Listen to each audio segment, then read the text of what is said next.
Hyderabad city welfare organization کے زیر اہتمام یوم دفاع کے موقع پر 6:45 چوک پر تقریب کا انعقاد کیا گیا، جبکہ اس موقع پر ریلی بھی نکالی گئی۔ یوم دفاع کی مناسبت سے شہداء کے ایصال ثواب کے لیے قرآن خوانی اور نیاز و لنگر کا بھی اہتمام کیا گیا تھا اور شہداء کی مغفرت اور ملکی سلامتی کے لیے خصوصی دعا بھی کروائی گئی۔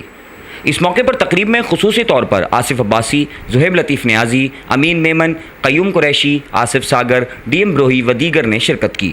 ریلی سے خطاب کرتے ہوئے حیدرآباد سٹی ویلفیئر آرگنائزیشن کے صدر اسلم خان دیسوالی نے کہا کہ پاکستان کا ہر شہری پاک فوج کے شانہ بشانہ کھڑا ہے۔ پاک افواج نے 1965 میں نہایتی بہادری سے ملک کا دفاع کیا، جس پر تمام شہداء کو خراج عقیدت پیش کرتے ہیں۔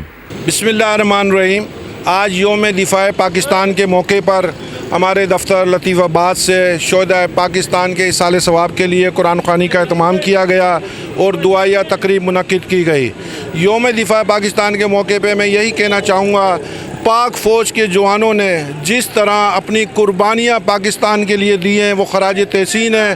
ہم انہیں خراج عقیدت پیش کرنے کے لیے یہ ریلی نکال رہے ہیں اور ہمارا مقصد یہی ہے کہ پاک فوج کو جتنا بھی سپورٹ کیا جائے کم ہے۔ پاک فوج ہماری جس طرح حفاظت کر رہی ہے ہم اس کو سلام پیش کرتے ہیں اور ہم یہی کہنا چاہیں گے کہ کشمیر بنے گا پاکستان، پاک آرمی زندہ باد۔ حیدرآباد میں لطیف آباد 6:45 نمبر زونل آفس پر ایک تقریب منعقد کی گئی کشمیر کے حوالے سے، یوم دفاع پاکستان کے حوالے سے، 14 کشمیر کے حوالے سے، 14 یوم دفاع 6 ستمبر کے حوالے سے تقریب منعقد کی گئی۔ پاکستان بنے گا کشمیر بنے گا پاکستان، پاک فوج زندہ باد، پاک آرمی زندہ باد، ISI زندہ باد، پاکستان زندہ باد۔